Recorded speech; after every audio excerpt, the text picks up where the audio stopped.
오두막 이야기 80번째 시간 5분의 책 두권 막 읽어주는 목사입니다. 일반 서적이 질문하고 신앙 서적이 대답하는 시간. 오늘 소개하는 일반 서적은요, 바로 한근태 님이 쓰신 고수의 학습법이라고 하는 책입니다. 이렇게 얘기합니다. 배움을 즐기고 끊임없이 성장하는 고수의 학습법. 나는 배움을 탐닉하는 지식주의자다. 앞에 페이지 보면 이런 얘기를 합니다. 이 책은 학습 방법에 관한 책이다. 난 무엇을 공부할 것인지 묻지 않게 어떻게 공부할 것인가가 중요하다고 생각한다.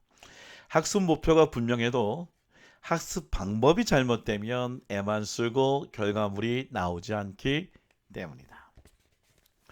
그러면서 그런 얘기를 합니다. 학습은 인풋 못지않게 아웃풋이 중요하다. 내가 생각하는 최고의 학습 방법은 아웃풋을 전제로 공부하는 것이다. 내 경우 배운 걸 강연으로 푼다. 강연을 하면서 내공이 쌓이면 이를 책으로 쓴다.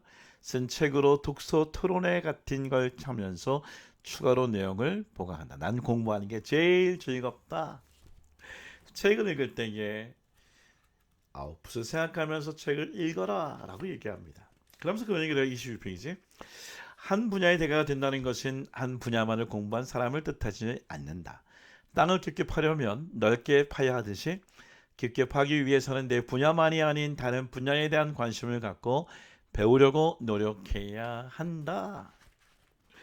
땅을 깊게 파려고 한다면 책을 정독하는 것도 중요하지만 다독 여러 분야의 책을 읽는 것도 중요하다라고 얘기합니다. 어떨 때 책을 읽을까요? 138페이지.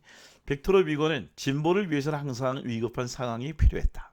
램프를 만든 것은 어둠이었고 나치판을 만들었다는 것은 안개였고 탐험을 하게 되는 것은 배고픔이었다. 그리고 일의 진정한 가치를 깨닫기 위해서는 의기소침한 나날들이 필요했다라고 했다. 누구나 위기를 싫어한다. 하지만 위기 덕분에 우리는 평소 생각할 수 없던 일을 할 수 있다. 위기는 두뇌를 깨워주는 최고의 기회가 될 수 있다. 하나하나 주옥 같은 이 책들이 너무나 많이 있어요. 어떤 공부를 해야 될까? 호흡이 깊어지는 공부를 해야 된다. 급한 일에 매달릴수록 삶의 호흡은 얕아질 수밖에 없다. 가쁜 호흡이 심장을 자극해 호흡 곤란을 일으키는 것처럼 삶의 호흡이 얕은 사람은 작은 스트레스에도 인생이 끝나는 것처럼 힘들다. 호흡이 얕은 공부는 일정 목표를 달성하면 끝이 나는 공부다. 호흡이 긴 공부는 무엇인가? 문학, 철학, 사학, 물리학, 음악, 미술 등 순수 학문에 대한 공부를 말한다. 이것을 업으로 하는 사람들처럼 많은 시간을 들이라는 것이 아니라 무언가를 이루기 위한 수단으로서의 공부가 아니라 공부 그 자체가 목적인 공부를 하라는 것이다. 이 공부는 우리의 지식을 풍부하게 해주고 생각하는 법을 길러주며 나아가 어떠한 인생을 살 것인지 고민하게 해준다라고 얘기합니다. 참 읽을 게 많지만 우리 하나만 더 읽고 마치니까요. 이렇게 읽고 싶네요. 페이지 248페이지. 고연무는 명말청초 시대의 대표학자다. 유명한 독서 만권, 행만리로 주장했다. 만권의 책을 읽고 만리길을 다니는 것이다. 공부법과 관련의 최고의 명언이 아닐까. 그는 매일 읽어야 할 책의 권수를 스스로 규정했다. 매일 다 읽는 책을 베껴 썼다. 필사의 중요성을 깨달은 것이다. 오두막을 읽으면서 벌써 80번째가 되네요. 오늘 좀 뜻깊은 일에 이상기 목사님 중령 축하드리고요. 특히 우리 중부지방의 목사님들이 저를 초대해 주셔서 함께 목회자의 독서 생활을 나누는데 바로 이 책을 나눴습니다. 얼마나 제가 좋아하는 책이었으면 또 의미 있는 책이었으면 이 책을 나눌까요? 오늘 우리가 책을 읽을 때 인풋을 생각하고 아웃풋을 생각하고 인풋을 하고요. 깊게 파기 위해 넓게 책을 팔고요. 특별히 만 권의 책을 읽을 때까지 또 만 권의 책을 읽고 만보를 걸으면서 생각하는 사람이 될 수 있는 제가 되기를 원합니다. 오늘 거기에 대한 좋은 신앙서적이 있어요. 바로 A.W. 토조 목사님이 쓰신 말씀이 힘이다라고 하는 책이에요. 여러 책을 읽어야 되지만 아주 중요한 책 소개합니다. 12페이지. 토조 박사는 프란시스 베이컨이 한 말, 즉 맛을 보아야 할 책들이 있고 삼켜야 할 책들이 있지만 어떤 책들은 씹어서 소화시켜야 한다 라는 말을 즐겨 인용했다. 여러분 그 책이 분명히 이 책인 건 분명하지만 또 그 책은 뭘까요?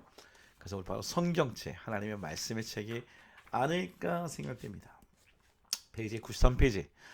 나의 큰 걱정 중 하나는 오늘날 많은 그리스도인이 하나님의 말씀을 진지하게 받아들이지 않는다는 것이다. 하나님을 받아들이지 않는데요. 페이지 195페이지. 성경을 먹는 사람이 얼마나 될까?